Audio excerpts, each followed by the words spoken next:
그냥 하나님을 아는 사람인지 모르는 사람인지 싶을 정도로 눈빛이 좀 그랬었어요. 왜냐하면 제 아버지가 선교사님으로 계시다가 이제 순교하 하시고 돌아가셨는데, 이제 아버지의 모습이 조금 약간 무책임한 것도 있었습니다. 저희 자녀 둘을 갖다가 한국에 그냥 두고, 어머니 오셨습니까? 우리 엄마 왔어요. 아, 엄마 왔습니까? 애라 모르겠다 그냥 얘기하죠, 뭐. 하여튼 사실상 저희 형제들만 한국에 있고, 저희 이제 아버지는, 사실 아버지가 좋으셔서 떠나신 거거든요. 베트남에 5년, 캄보디아에 5년. 그냥 이제 떠나시는 과정에서 좀 준비가 안 됐습니다. 제 가족들도 준비가 안 됐고, 아버지도 준비 안 됐고, 경제적으로도 어려웠고, 그래서 저희 형도 저도 다 학교를 그만둬야 됐어요. 학교도 약간 꼬시었고, 생활비도 넉넉히하게 이렇게 구할 수가 있는 데가 없어서 이제 지인들 통해서 또 가족들이 모아서 돈 내주고 막 그렇게 했어요. 그래서 제 형이 이제 그걸로 모자라니까, 제 형이 또 꼼꼼한 스타일은 아니라서 세금 같은 걸 잘 못 내가지고, 여름에 덥다고 에어컨 좀 틀었다가 전기 끊어지고, 가스까지 끊어져가지고 휴가 나왔을 때 좀 곤란한 적도 있었고요. 가끔 정말 어렵게 그 선교지에서 사역하시다가 저희 어머니나 아버지가 1년에 많으면 한두 번 정도 오셨었거든요. 그 10년 사이에. 오셨는데, 항상 막 저희 형 밀린 그 세금을 내주고 있더라고요. 아까운 선교비. 근데 사실 저희가 돈이 없었으니까 낼 돈도 없었어요. 그래서 여기저기 좀 어렵게 살았습니다. 학교도 못 다니고. 저 형은 학원도 못 다니고, 대학교는 이제 원래 계대 작곡가 다녔었거든요. 학비가 비싸잖아요. 근데 학비가 없어서 학교도 못 다니고. 그래서 재수를 해야 되는데 학원 갈 돈도 없고 해서 집에서 공부하다가 한 해는 그냥 공부를 너무 열심히 한 나머지 시험 등록을 안 해서 한 해를 날린 적도 있습니다. 저 군대에 있다가 혹시나 싶어서 뉴스 보니까는 수능 등록 날인 거예요. 그래서 집에 이제 점호 때 혹시 형님 오늘 했나? 그러니까 오늘이다! 하면서 1년을 날린 적도 있습니다. 그래서 자꾸 이렇게 나이만 들어가고 있는데, 예. 그런 과정에서 이제 저희 형이 이제 아버지의 모습을 보면서 좀 책임한 아버지라고 생각하기도 하고, 그런 과정에서 이제 선교지에서 너무 험하니까, 98년도에 베트남을 가셨는데, 지금처럼 좋은 나라가 아니었거든요. 그때 너무 힘들었고, 험했고, 사고도 있고, 어머니도 이렇게 오토바이 사고 당하고, 날치기 당하고 그래서, 이빨도 갈고, 이렇게 그랬었어요. 이제 그런 과정이 있으니까 저희 형은 아버지가 싫었던 걸 거예요. 싫었습니다.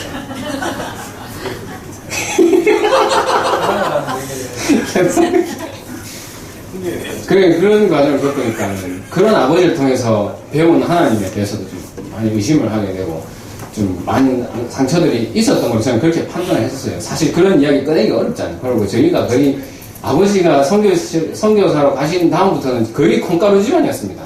보면은 으르렁으르렁거리고 싸우고 하나도 집이 제대로 돌아가는 게 없었어요. 그 가운데 저희 형이 참 형수님 같은 사람 만나기 정말 신기하고 그 가운데 저도 정말 지금 우리 와이프 같은 사람 만난 것도 너무 감사하고 여기 없네? 이런 거 말할 있어야 되는데 근데 이제 항상 방황했어요. 근데 교회를 경산중학교에 다니고 있었는데 가정을 제가 그냥 혹시나 싶어서 오라고 이야기는 해봤습니다. 알아서 신앙생활 잘하겠지만 그런 거 민감한데 이야기 어렵게 꺼냈는데 이제 형수하고 형하고 어떻게 해서 성도교회 디모데로 왔었어요. 그때 디모데에 이경식 목사님 계셨었고. 근데 이제 저 형은 형수가 좋아하니까 형수는 처음에 와갖고 모임 하는데 입만 열면 눈물이 나는 거예요. 말 한마디도 안 하지 자꾸 하는데 눈물이 쫙쫙. 아직도 그날이 생각이 나는데 너무 고팠던 거겠죠. 이런 모임이. 그래서 저희 형은 저희 형수한테 예배 열심히 드리고 모임 잘하라고 예배가 디모데 예배 딱 시작되면 애들 손잡고 밖에 나갔어요. 예배 집중하라고. 이경식 목사님을 알 기회가 없었죠. 그러다가 이제 이야기 계속 좀 하고 형수가 너무 좋아하고 이러다 보니까 이경식 목사님 말씀을 듣게 되고 근데 그 뒤로 저희 형이 조금 달라졌어요. 이경식 목사님 사랑하기 시작했어요. 핸드폰도 똑같은 거 쓰고 지금 보니까 시계도 똑같은 것도 오늘 차고 와갖고 서로 눈 맞아가지고 좋아하고 이러시더라고요. 앞에서 지금. 그러다가 이제 제가 디모데 때 겨울 수련회 때 이제 제가 찬양 인도를 하게 됐는데 그때 정중하게 저희 형수 통해서 저희 형한테 반주를 부탁을 한 수년 아니 10여 년 만에 한 것 같아요. 저희 형 반주한 걸 본 적이 없거든요. 그때 아픔을 겪고 난 이후로. 근데 지금 이렇게 섬기고 있잖아요. 그죠? 그래서 이런 모습 보니까 정말 나는 너무 감사하고 이경식 목사님께 특히 감사하기도 하고 그래가지고 개척하는데도 이렇게 따라오게 되고 근데 또 캐나다가 왜 가는 거야? 같이 열심히 따라왔는데 캐나다가 부고 근데 캐나다도 감사한 게 음악에 대해서 다시 한번 이제 저희 형이 군에서 귀를 다쳐가지고 음악을 좀 멀리 하게 됐었거든요, 그때도. 근데 이제 캐나다 가서 다시 음악을 더 깊이 공부한다고 해서 그런 부분도 너무 감사하고 또 하나님 또 다시 붙잡아 주시는구나 그런 생각이 좀 들었습니다. 오늘 마지막 주라서 제가 그냥 이렇게 좀 제 개인적인 이야기기도 하고 저희 형 보고 그런 생각이 들어서 좀 나눴고 이런 얘기 한 적이 없습니다, 사실 저희 형하고는. 참 좋으신 하나님이라서 이제 고백하고 싶어서 즉흥적으로 한 얘기는 아니고 다 써왔는데 다 했는 이야기입니다. 우리 파란 책 206번입니다. 파란 책 206번. 좋으신 하나님.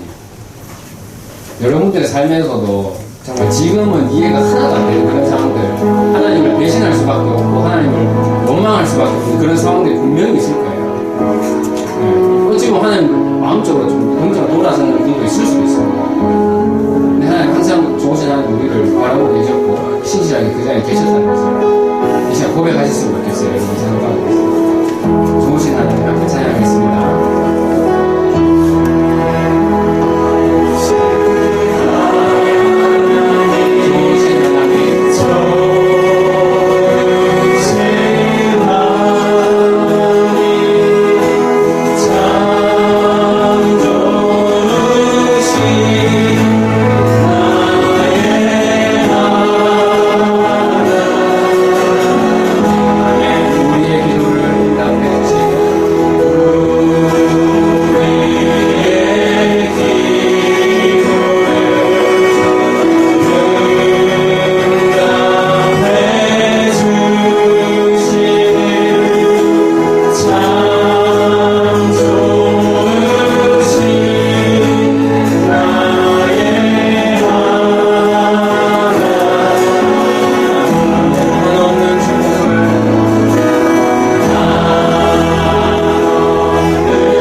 이어서 찬양드리겠습니다. 찬송가입니다. 찬송가 412번 주의 친절한 발에 안기세.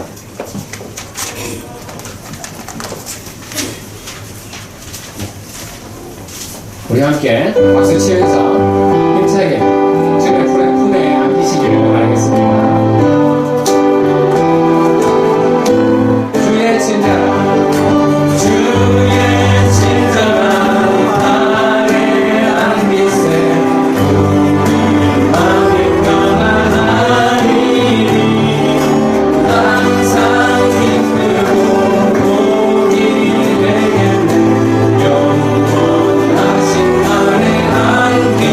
주의 발에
찬송가입니다.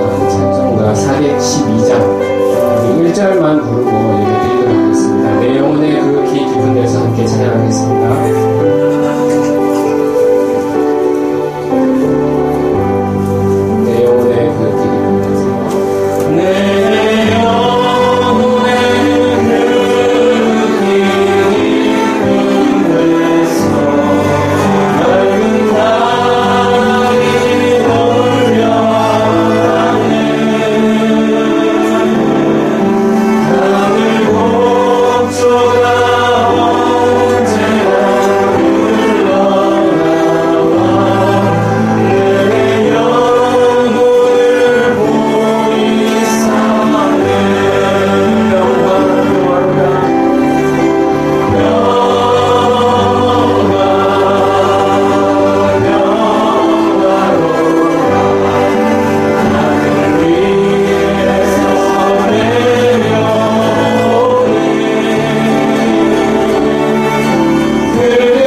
소망이 되시는 예수 그리스도의 이름으로 해알교회 예배에 참여하신 모든 성도님들을 환영합니다.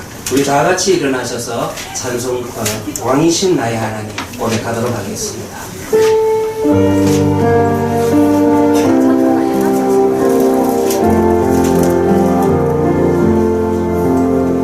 왕이신 나의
전능하사 천지를 만드신 하나님 아버지를 내가 믿사오며 그 외아들 우리 주 예수 그리스도를 믿사오니 이는 성령으로 잉태하사 동정녀 마리아에게 나시고 본디오 빌라도에게 고난을 받으사 십자가에 못 박혀 죽으시고 장사한 지 사흘 만에 죽은 자 가운데서 다시 살아나시며 하늘에오르사 전능하신 하나님 우편에 앉아 계시다가 저리로서 산자와 죽은 자를 심판하러 오시리라. 성령을 믿사오며 거룩한 공예와 성도가 서로 교통하는 것과 죄를 사하여 주시는 것과 몸이 다시 사는 것과 영원히 사는 것을 믿사옵나이다. 아멘.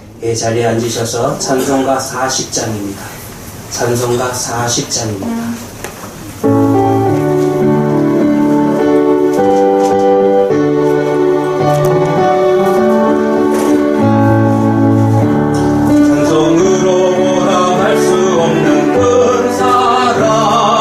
주님께 영광 할렐루야.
목사님께서 기도 인도하시겠습니다.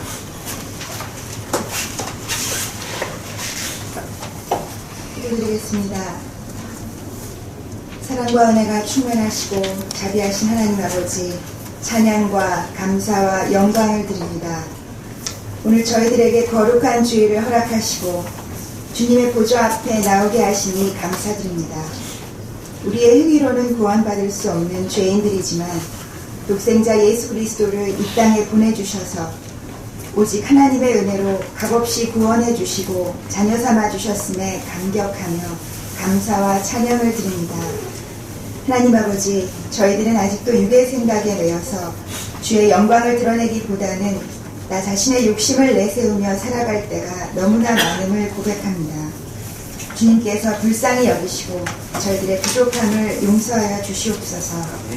이 거룩한 주일 아침에 주님의 은혜와 말씀을 사모하는 간절한 마음으로 주님을 찾아온 성도들에게 한량없는 은혜를 베풀어 주시사 병마와 싸우며 고통 중에 있는 자들을 도와주시며 가정의 여러 문제와 또는 경제적인 문제로 고민하며 간구하는 성도들의 기도를 주님께서 들어주시고 친히 응답해 주시기를 간절히 바라고 원합니다. 하나님 아버지, 만세전부터 주께서 계획하시어 헤아림교회를 친히 세우사 저희들을 이곳으로 불러 모아 주시고 이전 어느 때보다도 말씀을 기다리며 살아가게 하심을 감사드립니다. 주께서 헤아림교회에 임하셔서 성령의 뜨거운 역사가 늘 살아 움직이며 생명이 넘치는 교회가 되게 하시옵소서.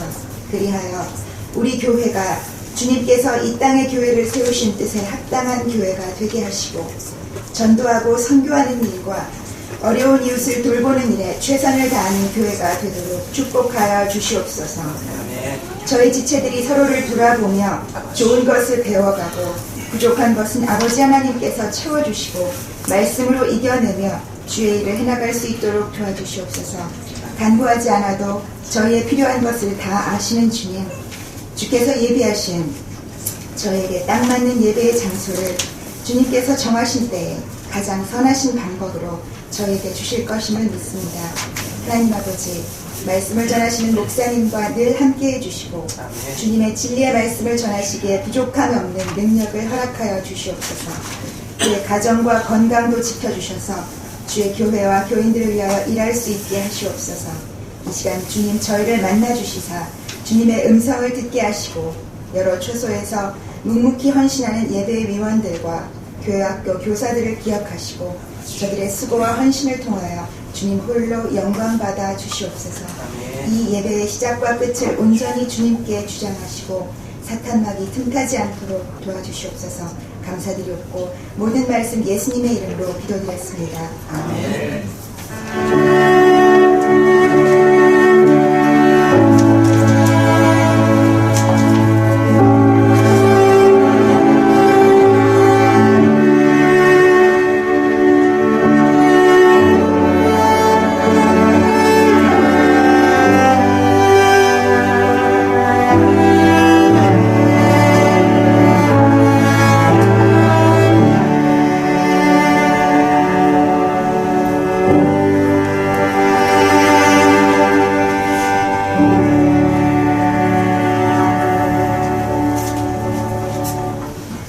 함께 나눌 하나님의 말씀은 구약성경 시편 23편의 말씀입니다. 제가 갖고 있는 성경으로 구약성경 818페이지가 되겠습니다. 구약성경 시편 23편 1절부터 4절 말씀까지.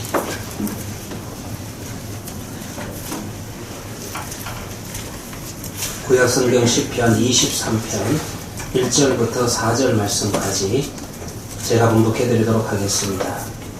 여호와는 나의 목자시니 내게 부족함이 없으리로다. 그가 나를 푸른 풀밭에 누이시며 쉴만한 물가로 인도하시는도다. 내 영혼을 소생시키시고 자기 이름을 위하여 의의 길로 인도하시는도다. 내가 사망의 음침한 골짜기로 다닐지라도 해를 두려워하지 않을 것은 주께서 나와 함께 하시니라. 주의 지팡이와 막대기가 나를 안위하시나이다. 아멘. 이 시간에는 우리 양창희 형제와 이상민 집사 부부의 찬양이 있겠습니다. 이 가정에는 아들 하나 2013년생 양승우 아들이 있습니다. 예. 앞으로 나오시기 바랍니다.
아멘. 예, 귀한 찬양 감사합니다. 기도하도록 하겠습니다. 하나님 아버지 감사합니다. 하나님 이 가정을 기억하여 주시고 주님 앞에 올려드린 그 찬양대로 늘 주하나님의 말씀 안에서 은혜 가운데서 하나님을 복되게 하며 은혜가 넘칠 수 있는 귀한 가정 되게 하여 주시옵소서. 주신 귀한 자녀를 하나님을 대신하여 맡았으니 하나님을 청지기적인 사명을 가지고 하나님의 말씀과 기도로서 키워낼 수 있는 귀하고 복된 부부가 되게 하여 주시옵소서. 하나님 오늘 우리 헤아리 교회 성도들이 또 이 시간 예배를 드립니다. 주여 말씀을 통하여서 살아계신 하나님을 전하는 자나 듣는 자나 만나는 은혜가 있게 하여 주시옵시고 구원자이신 하나님의 영생의 축복을 받아 누리는 은혜의 시간이 되게 하여 주시옵소서. 우리 주 예수님의 이름으로 기도합니다. 아멘. 작년에 친하게 지내던 제자로부터 전화를 받았습니다. 목사님 누구누구 전도사 기억하시죠? 네, 잘 알지. 그때 그 교회 부임을 할 때 내가 추천서도 써줬잖아. 이런 이야기를 했습니다. 근데 그 전도사가 지금 암에 걸려서 요양병원에 입원해 있습니다. 이런 이제 소식을 듣게 되었습니다. 요양병원에 가서 제가 만났는데 제가 보니까 너무 맑고 건강하고 힘차게 살아가고 있는 것입니다. 그리고 하는 말이 교회에서도 잠시 6개월 정도 휴가를 얻었기 때문에 6개월 정도 쉬고 난 다음에 다시 교회 전도사 직분으로 복직을 할 겁니다. 그리고 목사님께서 내년에는 영화부를 맡아달라고 그런 부탁도 받았습니다. 이런 이야기를 하는 겁니다. 오히려 저 자신이 그 요양병원에 가서 그 요양병원이 지은 지도 얼마 안 됐고 아주 새 거고 또 기독교 계통이라서 매 주일마다 예배도 있으니까 얼마나 마음이 들든지 다른 요양병원에 계시던 저희 장인 어른을 그 요양병원으로 옮겼습니다. 그렇게 이제 지나가고 세월이 좀 지났는데 당연히 건강을 되찾았고 당연히 참 모든 문제들이 해결될 줄 알았는데 작년 겨울에 다시 연락을 받았습니다. 혼수 상태에 들어가 있다는 연락을 받게 되었습니다. 입원한 곳이 동산병원 중환자실이었습니다. 그곳에 가서 그 제자를 보았을 때 그 제자의 모습은 내가 알고 지내던 제자의 모습이 아니었습니다. 얼마나 말랐는지 아무 말도 못하고 겨우 가쁜 숨을 쉬면서 쳐다보는 그의 눈빛 속에서 저는 이미 그의 영혼이 하나님의 품 안에 안겨 있는 것을 보게 되었습니다. 문제는 옆에 계시던 언니였어요. 옆에 계시던 언니가 막 우시면서 저희가 이렇게 질문을 던지는 겁니다. 목사님, 어떻게 하나님께서 내 동생에게 이렇게 하실 수가 있습니까? 목사님, 하나님께서 하라는 대로 다 했는데, 그래서 신학교까지 가고 전도사까지 됐는데 하나님이 어떻게 내 동생에게 이렇게 할 수 있습니까? 순간적으로 제 머릿속에서요, 교리적인 신학적인 대답이 막 떠올랐습니다. 교리적인 설명 할 수 있었습니다. 그러나 아무 설명을 하지 않았습니다. 그저 그 자리에서 그 언니와 더불어서 함께 기도하고 함께 울었습니다. 제가 할 수 있는 것은 그거밖에 없더라고요. 이 영혼을 정말 하나님께서 만져달라고, 이 가정을 하나님께서 만져달라는, 같이 그 아픔에 동참하고 함께 울며 함께 기도하는 것, 그 이상 그 이하를 저는 할 수가 없었다라는 것입니다. 인간이 가장 극복하기 어려운 절망이라고 하는 것은 죽음을 직면할 때입니다. 죽음은 인간과 인간 간의 관계 속에서 단절을 가져오게 됩니다. 그 이유는 도무지 알 수 없는 길이라는 것입니다. 왜 그렇습니까? 죽음 이후의 세계를 갔다 온 사람이 없습니다. 어떤 곳인지 이야기를 들려주는 사람이 없다라는 것입니다. 그런데 죽음을 피할 수 있는 인간이 있습니까? 우리 이 땅을 살아가는 모든 인간들은 결코 피할 수 없는 한 가지 길이 있는데, 그것은 죽음을 피할 수 없다라는 것입니다. 그럼에도 불구하고 우리네 인생이라고 하는 것은 죽음을 직면하기 싫어합니다. 두려워합니다. 유한한 인생을 살아가는 인간은 두려움을 품고 살아가는 존재라는 것입니다. 인식하지 않으려고 해도, 생각하지 않으려고 해도 이 두려움에서 벗어날 수가 없다라는 것입니다. 오늘 시편의 시인은 이제 4절에서 이렇게 노래를 합니다. 내가 사망의 음침한 골짜기로 다닐지라도 해를 두려워하지 않을 것은 주께서 나와 함께 하심이라. 주의 지팡이와 막대기가 나를 안위하시나이다. 시인은 지금 죽음의 그늘이 드리워진 장소를 지나면서도 나는 재앙이 두렵지 않다라고 그렇게 고백을 합니다. 사망의 음침한 골짜기에 서 있다라는 것은 죽을 수도 있는 상황에 처해 있는 그의 형편을 이야기하고 있습니다. 그럼에도 불구하고 어떻게 재앙을, 어떻게 해를 두려워하지 않을 수가 있습니까? 어떻게 재앙을 두려워하지 않는 이 이유는 어디에 있는 것입니다? 이 노래의 앞부분을 볼 것 같으면요, 시인은 지금 푸른 풀밭에 누워 꿀을 먹으며 움직이지 않는 조용한 물가로 인도를 받아 목마른 영혼을 소생시키시는 하나님의 은혜를 노래하였습니다. 온갖 부족함과 연약함을 안고 살아가는 인생임에도 불구하고 의의 길로 인도하시는 하나님의 돌보심을 노래하였습니다. 그러나 하나님과 동행하는 그의 인생이라고 하는 것은 항상 푸른 풀밭과 실만한 물가만 있는 것은 아닙니다. 항상 소생시키시는 하나님의 은혜만 보이는 것은 아닙니다. 항상 또렷한 하나님의 돌보심만이 그의 인생을 붙들고 있는 것은 아니라는 것입니다. 시인도 때로는 영혼의 고갈을 느낍니다.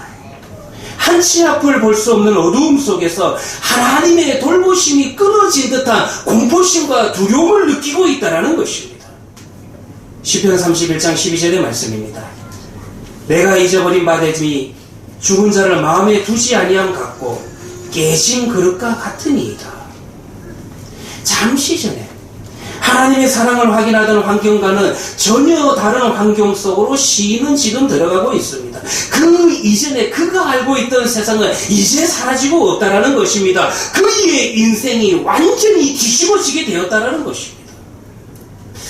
그러나 여러분들 여기에서 이 시를 한번 자세히 읽어보시기를 바랍니다. 지금 시인이 이 고백을 뒤에서 하는 이유가 도대체 어디 있습니까? 원래 이렇게 고백해야 되는 것이 아닙니까? 원래 이렇게 노래해야지만 되는 것이 아닙니까?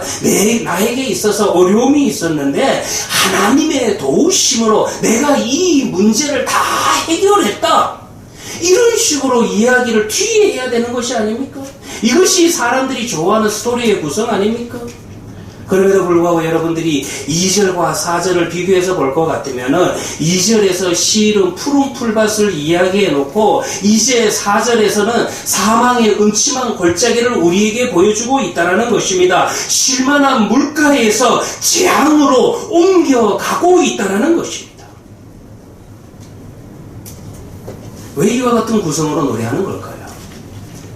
그러나 여러분들이 곰곰이 생각해 보시기를 바랍니다.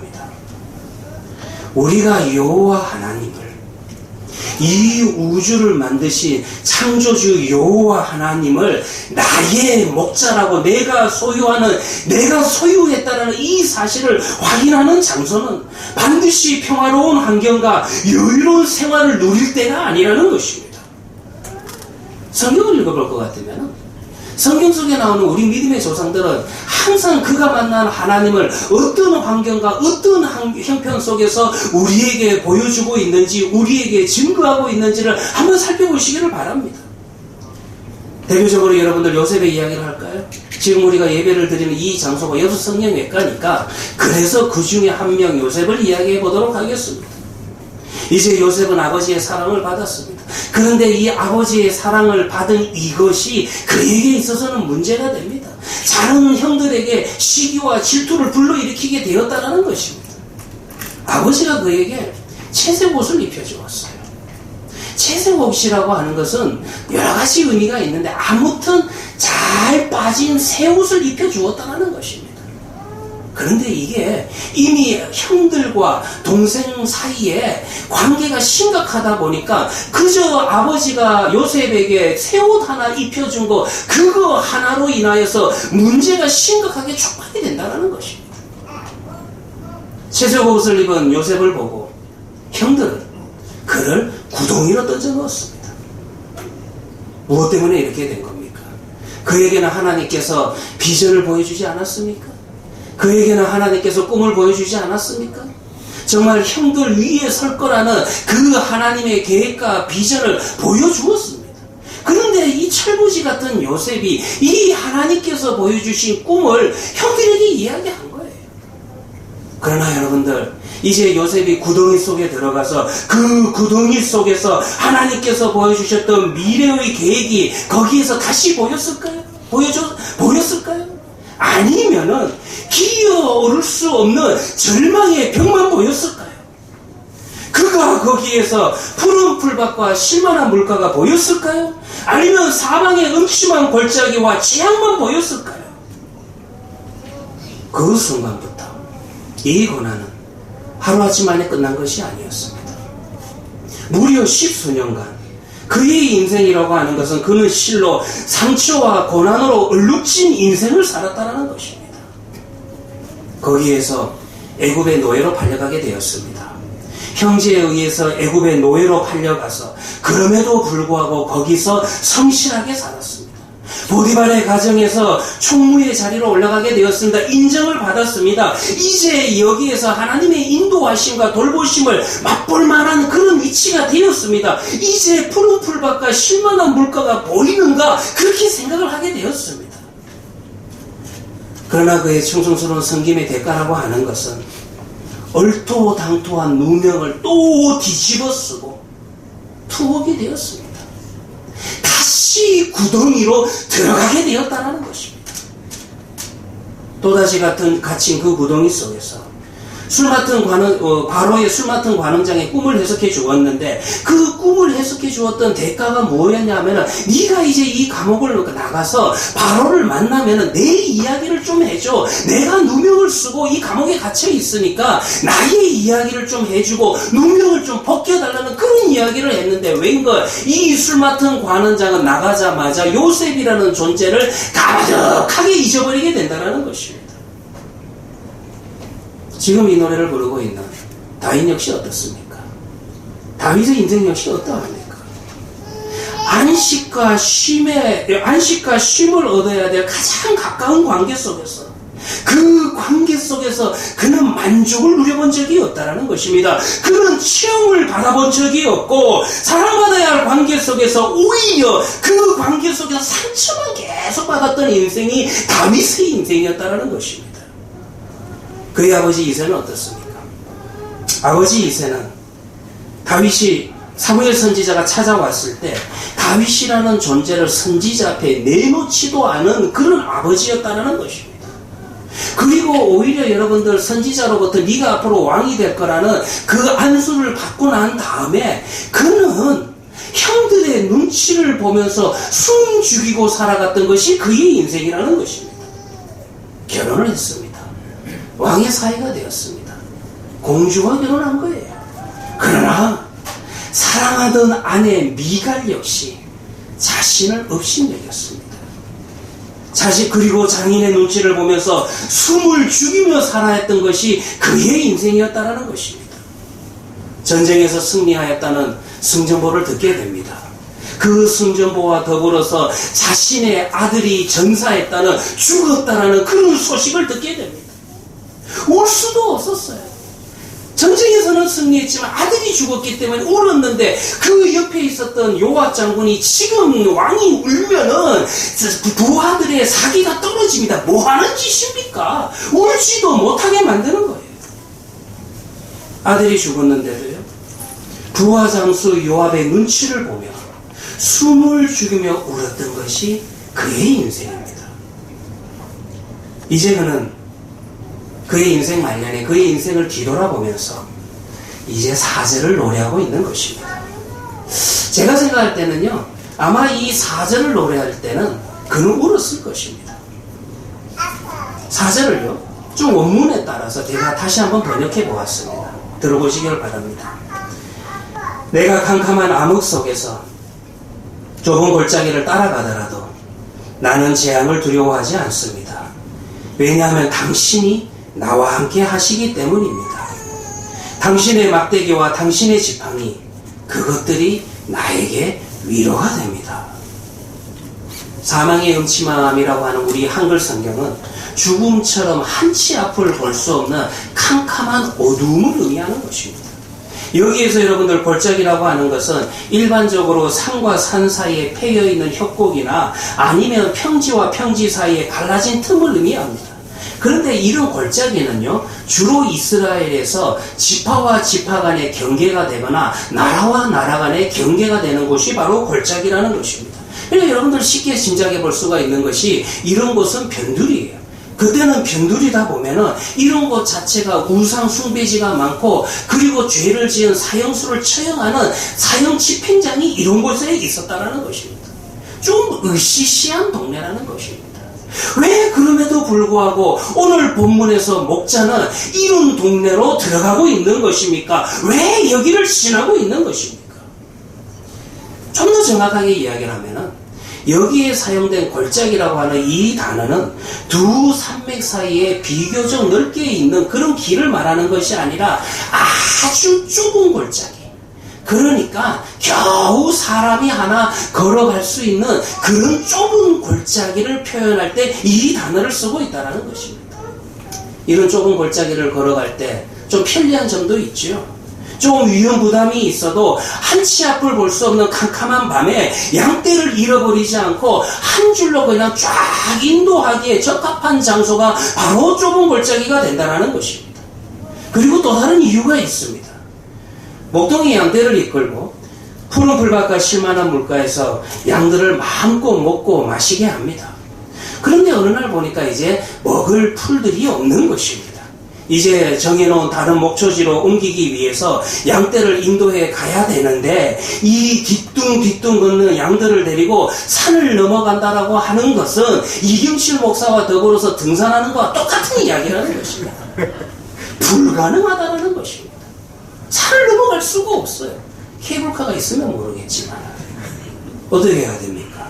그러니까 이 좁은 골짜기로 질러갈 수밖에 없다는 것입니다. 방법이 없어요. 그러나 물론 여기에는 위험이 있습니다. 양쪽에서 흙무더기가 쏟아질 수도 있습니다. 만약 이 좁은 길에서 맹수를 만나게 되면 피할 길이 없다는 것입니다.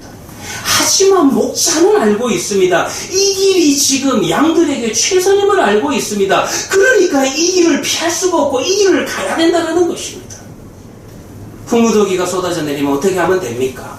지팡이로 양을 자신에게 잡아 당겨서 자신이 구출하면 됩니다. 보호하면 됩니다. 혹시 맹수를 만나면 양들을 대신해서 제일 앞장서서 그의 지팡이를 막대기로 삼아가지고 싸우고 맹수를 물리치면 된다는 것입니다. 사랑하는 하나님의 교회 성도들이요, 하나님을 나의 목자로 모시고 살아가는데 왜 사망의 음침한 골짜기를 지나가야 됩니까? 사실 2절에서 끝나는 게 좋은데 그냥 푸른 풀과 실만한 물가 얼마나 좋습니까? 그런데 왜 4절에서 지금 시인은 우리로 하여금 사망의 음침한 골짜기를 가야 된다라고 그렇게 이야기하는 이유가 어디에 있습니까? 하나님을 나의 목자로 모신 사람이라면 그분의 인도를 따라서 언제나 푸른 풀밭에서 또 쉴만한 물가에서 안식하며 편안히 살 수 있어야 하지 않겠습니까? 예수를 믿고 구원받은 성도들은 기도와 말씀 앞에 순종하는 삶을 통하여서 자신의 삶을 바꾸고 인생을 가로막는 난관을 치워버리기도 합니다. 확실히 주님으로부터 온 믿음은 우리의 인생을 바꿀 뿐만 아니라 우리 주변의 변화를 바꿀 수 있는 그런 힘이 있다는 것입니다. 그러나 인기 없는 이야기 하나 할게요. 좀 재미없는 이야기 하나 할게요. 믿음이라고 하는 것은 단순히 우리를 축복과 평안으로만 인도하지는 않는다라는 것입니다. 오히려 우리는 믿음 안에서 사망의 음침한 골짜기를 지나기도 한다라는 것입니다. 그 속에서 극적으로 도우시는 하나님의 은혜의 푸른 풀밭을 보게 됩니다. 그 속에서 하나님이 나의 목자가 되어주는 사실을 더욱더 분명하게 선명하게 경험하게 된다는 것입니다. 이것이 바로 하나님이 당신을 목자로 모시고 따르는 자녀들을 때때로 사망의 음침한 골짜기로 인도하시는 이유입니다. 그래도요 우리 마음속에 이런 아마 질문이 있을 거예요.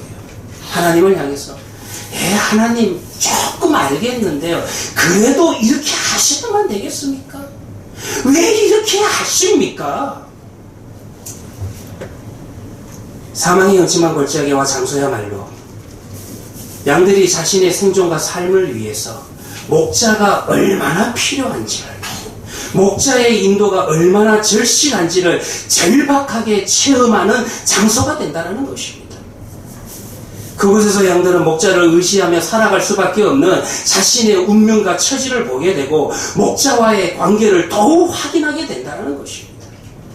이와 마찬가지로 하나님의 자녀들도 죽음처럼 한치 앞을 볼 수 없는 인생의 골짜기에서 하나님과 내가 어떤 관계에 있으며 나의 인생에 있어서 하나님이 어떤 존재인지, 하나님이 누구이신지 절실하게 확인하는 장소가 여기라는 것입니다.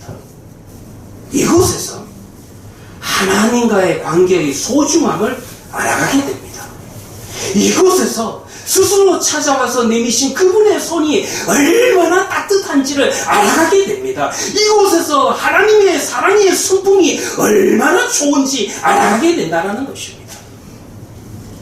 당신만이 나의 목자이십니다. 당신이 참 소중합니다.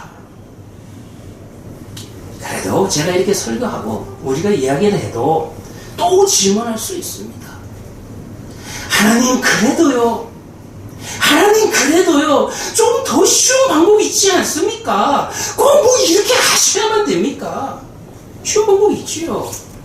문제가 있던 사람, 그냥 여러분들 교회 나와서 예배 한번 참석했는데 문제가 다 해결되고, 그리고 뭐 기도 조금 했는데 질병에 놓여져 있던 사람이 건강을 되찾게 되고, 그리고 경제적으로 궁핍하던 사람이 부유해지고, 그러면 여러분들 얼마나 좋겠습니까?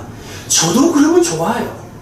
우리 헤아린 교회에 오면은 소원 성취 다 된다, 원하는 거 다 이루어진다 하면은 여러분들 뭐 여기 지금 뭐 얼마나 가득 차겠습니까? 물론 하나님께서도요 그렇게도 역사는 하십니다. 그러나 정직하게 이야기하면요, 우리 하나님은 그런 방식으로 인도하는 것보다, 그런 방식보다는 사망의 음침한 골짜기를 우리로 보내는 방식을 더 많이 사용한다는 것입니다. 우리는 이런 질문을 하게 됩니다. 왜 하나님은 이렇게 인기 없는 방법을 택하시는 겁니까? 세상에 가장 인기 있는 신은 재물의 신, 만사형통의 신 아닙니까? 그럴 바에야 무엇 때문에 예수님을 믿겠습니까?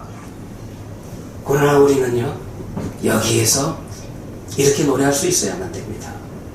하나님 없이 이전에 지났던 사망의 음침한 골짜기 같은 인생은 두려움과 고통 이외에는 아무것도 줄 수 없는 장소였습니다.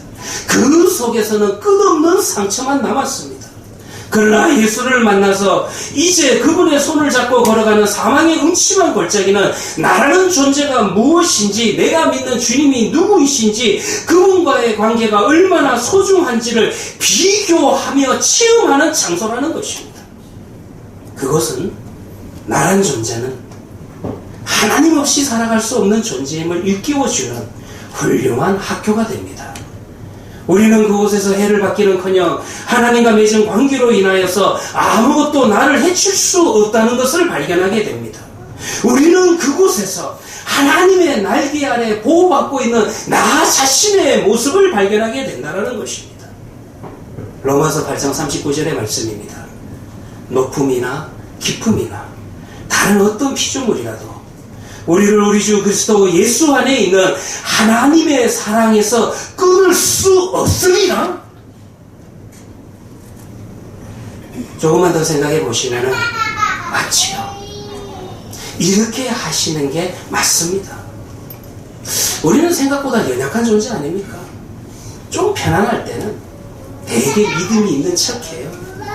그냥 할렐루야, 아주 그냥 그런 기도가, 멋진 기도가 터져 나옵니다. 편안할 때는 사자처럼 강인해 보이지만 사실에 있어서는 약간만 시련이 반복이 되면 쉽게 깨어지는 연약한 질그릇이 바로 우리라는 것입니다. 시련의 물결이 조금만 흘러도 홀로 무너진 것 같은 외로움을 느끼는 것이 우리라는 존재입니다. 바람에 흔들리는 갈대 같은 연약한 존재가 우리라는 존재라는 것입니다. 정말 한번 질문을 던져볼까요? 문제 하나 해결된다고 하나님과의 관계가 깊어지겠습니까? 질병에서 치유함을 얻었다고 하나님과의 관계가 깊어질까요? 물질적으로 좀 힘들었던 분이 부유해지면 정말 하나님과의 관계가 깊어질까요? 잖아요. 여러분들이나 이런 경험이 있잖아요. 그런 체험 한 번씩 다 있잖아요. 그런데 그거 하나 갖고는 하나님과의 관계가 깊어지지 않는다는 것을 우리는 벌써 알고 있습니다. 사망의 음침한 골짜기에서 우리는 알게 됩니다. 아무도 의지할 수 없는 하나님 한 분만으로 아무도 의지할 수 없는 그곳에서 하나님 한 분만으로 내 영혼이 자유함을 누리는 경험을 하게 된다는 것입니다. 오직 하나님 한 분의 도움 이외에는 유용할 것이라고는 아무것도 없는 상황 가운데 놓이게 될 때, 그때 정신 차리는 거예요. 그때 형식적인 신앙생활의 실체를 스스로 보게 된다는 것입니다. 예배의 횟수로 포장되어진, 프로그램으로 움직이는 종교적인 만용이나 자만심이 결코 나에게 문제를 해결하지 못한다라고 하는 것을, 결코 나에게 위로를 줄 수 없다라는 것을 그때 그 순간 거기에서 보게 된다라는 것입니다. 오직 하나님과의 관계를 붙들고 말씀 안에서 그것만을 의지하시기 바랍니다. 그런데 이 이야기는 이경실 목사도 아마 이제 예배 시간마다 자주 하는 멘트일 수도 있고, 어느 교회 어느 목사님의 설교를 들어도 이 멘트는 다 할 겁니다. 우리가 몰라서 지금 이야기를 다시 듣는 게 아닙니다. 정말 하나님과의 관계를 붙들리는 장소가 어디입니까? 말씀을 정말 내가 붙들 수밖에 없는 장소가 어디입니까? 사망의 음침한 골짜기라는 것입니다. 우리는 오히려 그곳에서 살아계시는 하나님을 만나게 된다는 것입니다. 하나님이 그곳에서는 막 뿌리치셔도 우리가 하나님을 붙들게 된다는 것입니다. 그러면 여러분들, 이제 시인은 이 4절에 와서 이런 고백을 하고 있는 것입니다. 주께서 나와 함께 하시리라. 주의 지팡이와 막대기가 나를 안위하시나이다. 사망의 음침한 골짜기에서 시인은 이제 고백합니다. 주께서 나와 함께 하십니다. 시인은 지팡이로 인도하시는 하나님을, 막대기로 보호하시는 하나님을, 사망의 음침한 골짜기에서 함께 하심을 생생하게 보게 되었다는 것입니다. 그런데 이것을요, 프로그램으로 경험할 수 있다고 생각하는 기독교인이 늘어가는 것입니다. 예를 들어서요, 우리 인간의 내면 속에 들어있는 상처를 치유하려고 하는 시도가 교회 안에 늘어갑니다. 그래서 이와 같은 시도를 하면서 사용하는 용어 중에 하나가 내적 치유라는 용어도 사용을 하고, 가게에 흐르는 저주, 우리 집안에 흐르는 이 저주 사상을 끊어버려야 된다, 그런 이야기들을 한다라는 것입니다. 그러나 상처에 대한 진정한 치유는 어디에서 일어나는 겁니까? 우리가 상처 자체를 주목하거나 내 잠재의식 속에 들어있는 어설픈 기억들을 되살려가지고, 아, 나의 내면 깊숙한 곳에 이런 상처가 있구나, 그것을 발견하고 그것을 깨달으면 그 상처가 치유되는 겁니까? 아니에요. 어떨 때는 모르는 게 약일 때가 있습니다. 저도 신문에서 한번 이런 광고를 본 적이 있습니다. 이런 경우에는 한번 간이 위험하니까 간경화증을 의심해 보십시오. 그래서 간경화증을 의심할 만한 증상을 한 8가지 신문에 쫙 적어놨는데, 그거 읽어보니까 그 중에 7개가 나한테 해당되는 거예요. 그러니까 그 이전에는 나는 간에 대해서 건강하다 저 한 번도 생각해 본 적이 없었는데, 그 신문 광고를 읽고 난 다음에 오히려, 야, 내가 간에 문제가 있는가 보구나, 간에 문제가 있다라고 착각을 하는 것입니다. 14년 동안 젊은 부부 예배를 인도했었습니다. 예, 그 부부 성경 공부를 하다 보니까 유행하는 용어 중에 하나가 산후 우울증, 주부 우울증, 이런 단어들이 요즘 유행을 합니다. 이 용어 자체가 이제 막 다 알게 되었습니다. 그 이후에 가만히 보니까 모든 가정마다, 모든 주부들마다 다 우울증이 다 있는 거예요. 우울증 없는 주부가 없는 거예요. 아이를 놓고 나면 전부 다 우울증이 있어야만 되는 거예요. 그런데 그 다음이 없어요. 그러면 부부간에 서로 이해가 더 깊어지고 치유의 역사가 일어나느냐, 그래서 더 건강한 행복한 부부관계로 연결이 되느냐? 전혀 그렇지 못하다는 것입니다. 모르는 게 약입니다. 상처 자체에 주목하기보다는 상처를 넘어서시는 나의 목자가 되시는 하나님과의 관계에 집중하시기를 바랍니다. 그 놀라운 사랑을 내가 체험하며 사는 일이 진정한 치유에 이르는 길이라는 것입니다. 상처 자체만 주목해서 찾아다니면 그 상처에 대해서 깊은 슬픔만을 느끼고 울부짖다가 또 그 상처로 돌아와서 또 슬퍼하고, 현재 자신의 삶에 느끼는 아픔을 과거에 발생한 상처 탓으로만 돌리게 되면은, 그런 숙명론적인 진단만 하고 살아가면은 우리의 인생 속에서 하나님이 주시는 풍성함을 누릴 수가 없다라는 것입니다. 이 상처를 넘어서는 현재의 하나님의 사랑에 대한 풍성한 체험이 우리에게 있어야만 된다는 것입니다. 앞에 있었던 이야기로 돌아가서 요셉이 이와 같은 사실의 증거자입니다. 여러분들이 창세기에 나중에 요셉 이야기를 읽어보시기를 바랍니다. 요셉은 뭐 사람 아닙니까? 요셉은 뭐 상처받지 않은 투수한 인간이었어요. 형들에 의해서 팔려서 노예로 끌려가고 보디발의 집에서 총무였는데 거기에서 또 누명을 뒤집어 쓰고 지하 감옥에 갇히게 되고. 그런데 성경을 읽어보시면 요셉에 대해서는 표현을 안 하고 있어요. 그래서 여러분들이 성경 읽으시면서 정말 믿는 사람은 고통이 없어, 상처가 없어, 이게 믿음이야. 그렇지 않습니다. 요셉이요, 총리가 되고 난 다음에 아들을 낳았어요. 근데 그 아들 이름이 뭐냐 하면 창세기 41장 51절을 보면 요셉이 그의 장남의 이름을 므낫세라 하였으니 이 므낫세라고 하는 이름의 뜻이 하나님이 내게 내 모든 고난과 내 아버지의 온 지비를 잊어버리게 하셨다. 이거 거짓말이에요. 그러니까 지금 요셉은 총리가 되고 애굽의 총리가 되고 아들을 낳는 이 순간까지 그의 마음속에 상처를 잊어버린 적이 없는 거예요. 항상 기회가 되면 내가 복수하겠다. 내가 우리 형들 이 인간들 가만두지 않겠다. 그 마음이 그의 심령을 채우고 있었다는 것입니다. 그러니까 아들을 낳았는데 아들의 이름을 고난과 상처를 잊어버리게 하셨다. 이런 식으로 이름을 짓고 있는 것입니다.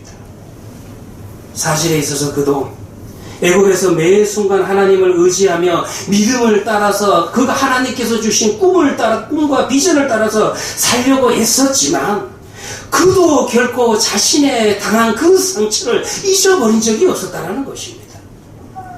그러던 어느 날 그 상처를 씻어버린 날이 왔습니다. 그때가 언제입니까? 형들에게 이런 말을 합니다. 창세기 50장 20절을 볼 것 같으면 당신들이, 여기서 당신은 형입니다.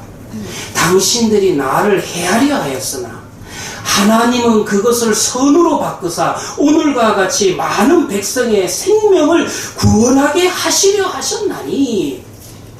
그 순간 깨닫는 거예요. 내 인생에 아픔이 있었지만, 내 인생이 정말 사망의 음침한 골짜기와 같았지만 하나님께서 나를 애굽으로 보내신 것은 우리 가정을, 우리 형제와 우리 아버지와 우리 모든 민족을 구원하시기 위해서 하나님께서 나를 여기로 보내셨구나. 그 하나님의 놀라운 섭리와 넘치는 사랑을 깨닫게 된 거예요. 그때 그 순간 하나님의 섭리와 오묘한 사랑을 깨닫는 그 순간에 그는 모든 상처의 아픔을 잊어버릴 수가 있었다는 것입니다. 다윗 역시 동일합니다.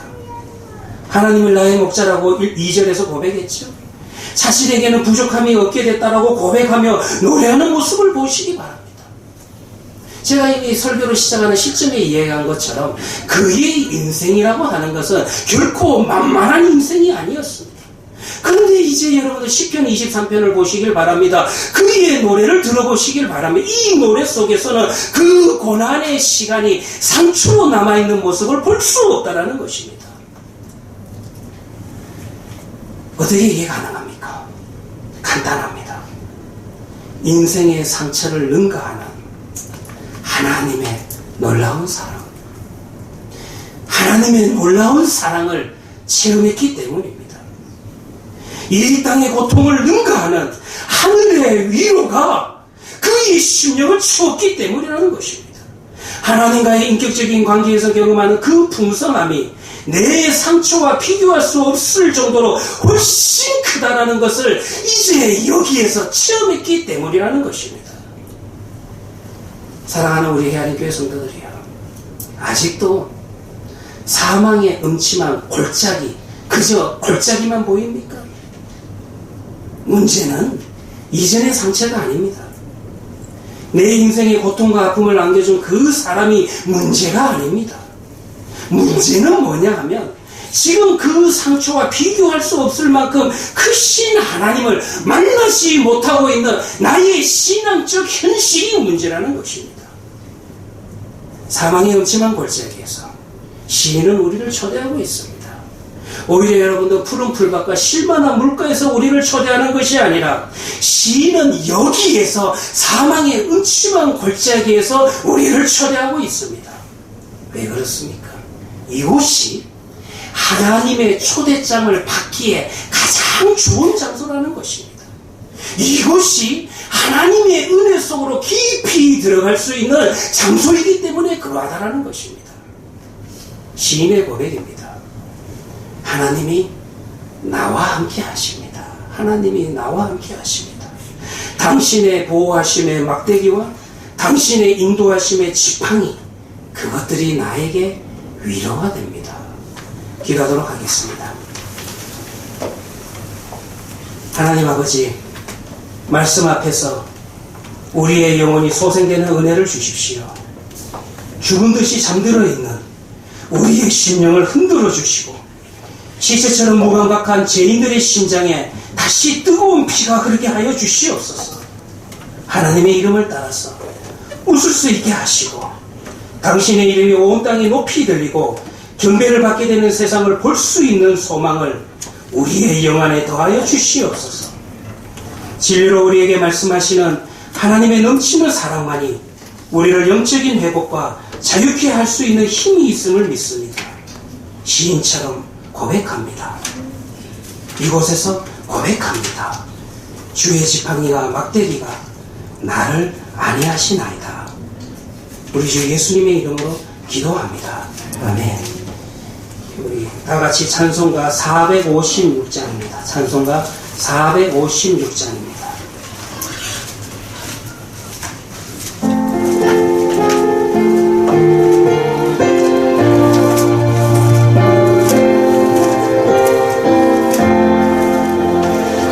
세상에서 실패하고도 그 손목 자국만 줘라.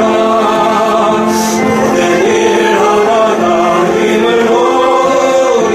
그 손목 자국만 줘라.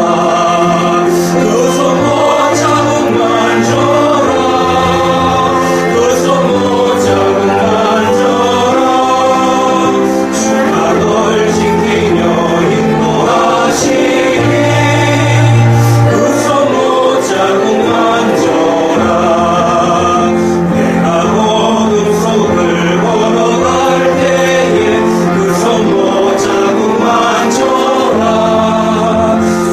참 평안을 내게 주시니 그 손목 자국만 줘라. 그 손목 자국만 줘라. 그 손목 자국만 줘라. 주가 널 지키며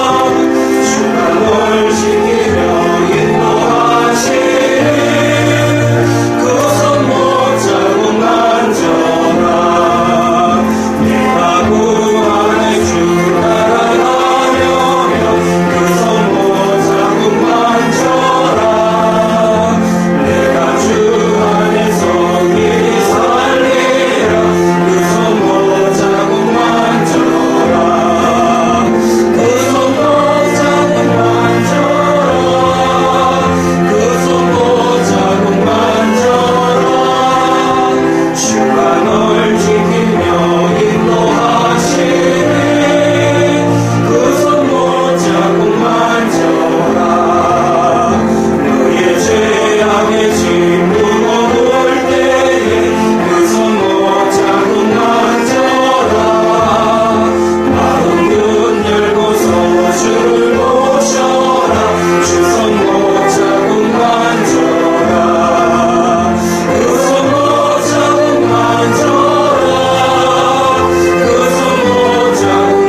기도하도록 하겠습니다. 우리 주님을 따르며 주님의 인도하심을 바라보며 주님의 보호하심을 붙들고 살아가는 우리 헤아림교회 성도들이 이 자리에 모였습니다. 주여, 하나님의 인도하심 우리의 영안을 열어서 보게 하여 주시옵시고 하나님의 보호하심과 하나님의 돌보심이 내 심령을 치우며 살아가는, 기뻐하며 감사하며 찬양하며 살아가는 우리 헤아린교회 성도들이 되게 하여 주시옵소서. 하나님 아버지, 우리의 모든 것이 하나님으로부터 왔습니다. 우리의 물질도 하나님으로부터 왔습니다. 우리의 전부를 드립니다. 하나님, 이 드리는 물질 위에는 우리의 인생이 들어있습니다. 때로는 우리의 기쁨도 있고 우리의 즐거움도 있고 우리의 소망도 여기에 담았습니다. 때로는 여기에 우리의 아픔도 담겨있고 우리의 눈물도 이 드리는 헌금 위에 담겨 있습니다. 이 모든 것을 받아주시옵시고 주여 은혜의 은혜를 더하여 주시옵소서. 이 헌금이 쓰이는 곳곳마다 주의 이름이 나타나게 하시고 주의 영광이 홀로 드러나게 하여 주시옵소서. 이제는 우리 주 예수 그리스도의 은혜와 무한하신 하나님의 사랑과 성령의 감화 감동하심이 하나님께서 나와 함께 하신다라는 것을 날마다 시간마다 고백하며 살아가는 하나님교회 성도들의 머리와 그들의 모든 가정과 모든 일터 위에 지금부터 영원까지 함께 있을지어다. 아멘.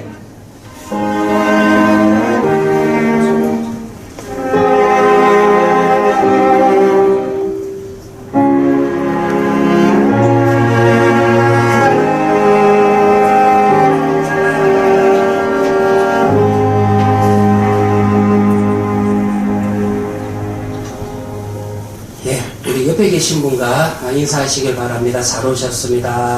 만나서 반갑습니다. 예, 하이파이브도 하시고요. 예, 오늘도 점심이 준비되어 있습니다. 여러분들 그냥 가지 마시고 우리 점심과 더불어서 귀한 선도의 교제가 풍성하시기를 바랍니다. 주일 오후에 성경 강의가 계속 있습니다. 무너진 시대를 비추는 하나님의 신실하심이라는 주제를 가지고 사사기서를 계속 강독하고 있습니다. 그리고 기억하셔야 될 것은 매월 마지막 주일에는 오후 예배가 없습니다. 저도 좋고 여러분도 좋고 여러분들 다음 주에는 오후 예배가 없으니까 그렇게 아시기를 바랍니다. 그리고 우리가 교회 홈페이지를 지금 준비 중에 있습니다. 그런데 이제 교회 홈페이지를 만들려 하다 보니까 고화질의 사진이 필요해가지고요. 오늘 또 전도사님 한 분이 오셔서 여러분들 사진을 찍을 겁니다. 갑자기 밥을 먹는데 옆에 와서 사진을 찍는데 왜 이 사람이 사진을 찍는가 당황하지 마시고요. 우리 교회 홈피를 장식하기 위해서 사진을 찍고 있으니까 이 사진 촬영에 적극적으로 여러분들 동참해 주시기를 바랍니다. 어린이 예배 봉사자 순서가 주보에 게시되어 있습니다. 참고하시기를 바랍니다.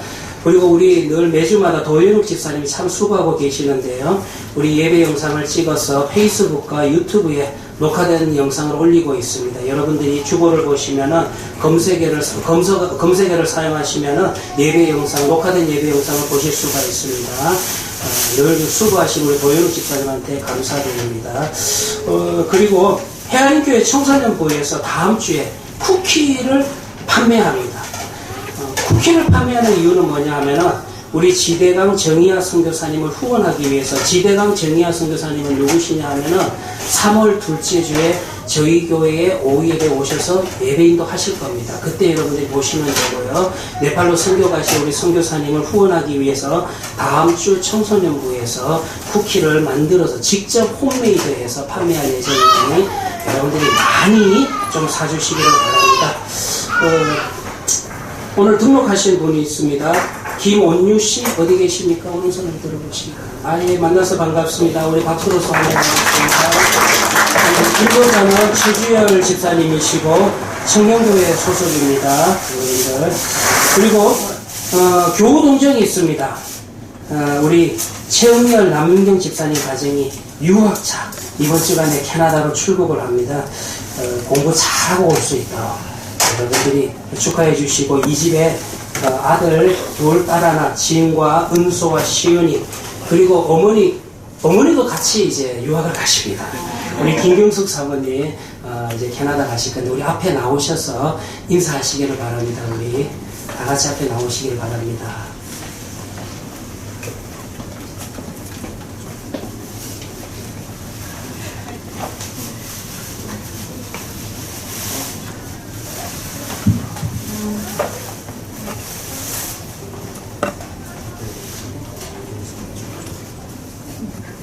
저희 헤아린 교회에서 작은 선물을 준비했습니다. 전달하도록 하겠습니다. 여기에는 우리 해리교회 성도들의 덕담이 실려 있습니다. 기도 제목이 실려 있습니다. 인사하시기를 바랍니다.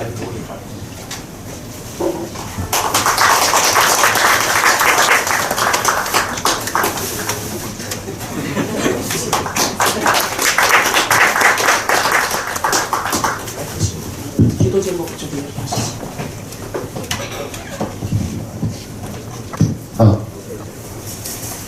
예, 사실 캐나다를 가려고 생각하고 나서 교회를 이제 개척하신다는 말씀을 들었습니다. 그래서 그때 참 많이 고민을 했습니다. 하나님께서 가지 말라고 하신 건가? 목사님하고 같이 사랑하는 목사님이야.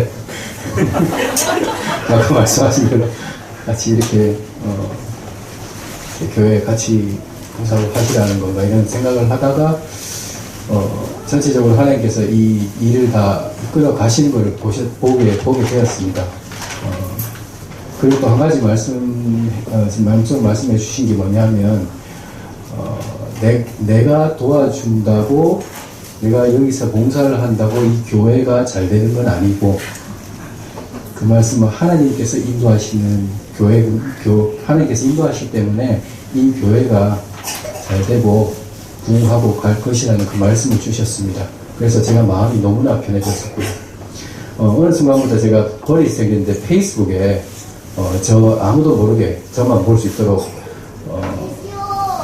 어려운 점, 하나님께서 해결한 점, 해결하신 것, 기도하는 것 그런 것을 지금 하나하나씩 올립니다. 그 이유가 뭐냐면 목사님 만나게 뵙고 이제 아까 주일 집사 말씀대로 새 사람이 되어가지고 다시 이렇게 훈련을 많이 받았습니다. 훈련 참 많이 받았고 그 목사님 말씀을 통해서 훈련 받았고 삶을 통해서 훈련을 많이 받게 되었습니다.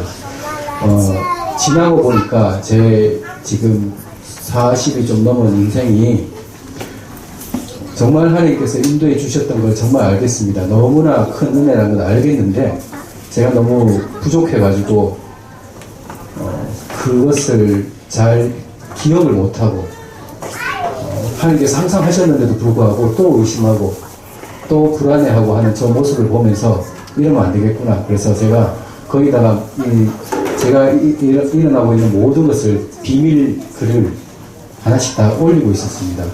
보니까 정말 하나님께서 항상 하시는 걸, 함께 하신 걸 조금씩 깨달아가고 있습니다. 그걸 제가 힘들고 어려울 때 그걸 다시 살펴보고 지금 저도 이제 이렇게 캐나다에 가게 되고 이제 교회도 이제 시작을 하게 된 것 같습니다. 저희 가족의 기도 제목은 별거 없습니다. 그냥 오늘 성경 말씀대로 주님의 하나님의 지팡이와 막대기가 항상 우리 가정에 있었으면 좋겠습니다. 뭐 재정적인 어려운 거 이런 거는 생각하지 않습니다. 왜냐하면 하나님께서 다 채워주시고 어려움을 다 이겨내게 하실 것을 믿기 때문입니다. 저희는 캐나다 가서 교회를 위해서 기도하겠습니다. 교회에 하나님께서 주신 목사님을 통해 주신 말씀을 통해서 교회가 더 성장하고 어려움이 있더라도 그 어려움을 통해서 하나님을 더 사랑하게 하시는 하나님의 큰 은혜를 교회를 계속 이제 페이스북 내를 살펴보면서 저희가 기도하도록 하겠습니다. 그리고 다시 만날 때 저나 이 교회나 그리고 여기 모든 성도님들이 서로 너무나 하나님 앞에서 깊은 관계로 성숙해진 모습으로 그렇게 만나게 되길 간절히 바랍니다. 네, 이상입니다. 감사합니다. 우리 다 같이 그 복음성가 180장 당신은 하나님의 언약안에 있는 축복의 통로 1절과 2절 부르면서 우리 이 가정을 축복하도록 하겠습니다. 당신은 하나님의 언약 안에 있는 축복의 통로 당신을 통하여서 열방이 주께 돌아오게 당신은 하나님의 언약 안에 있는 축복의 통로 당신은 하나님의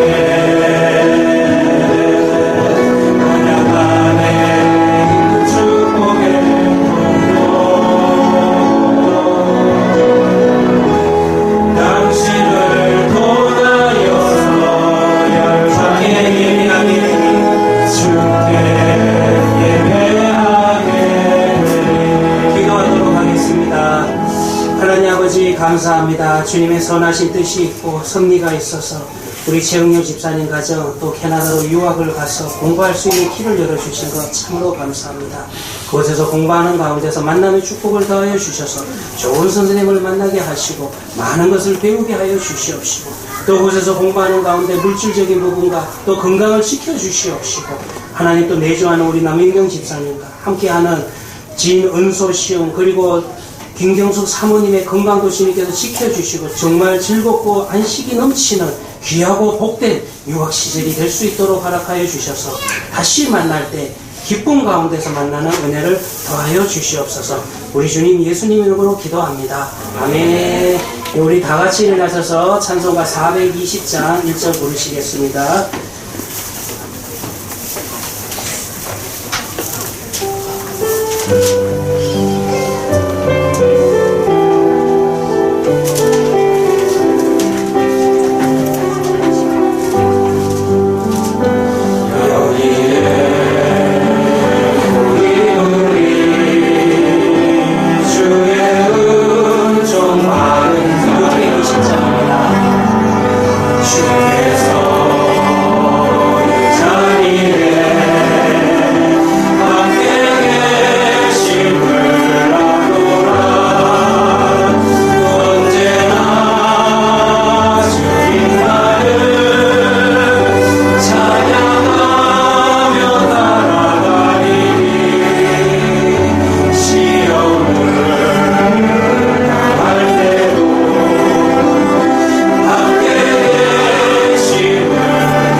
그리고 우리 강희정 집사님이 오늘 간식을 내셨습니다. 여러분들 식사하시면서 마음껏 드시기 바랍니다.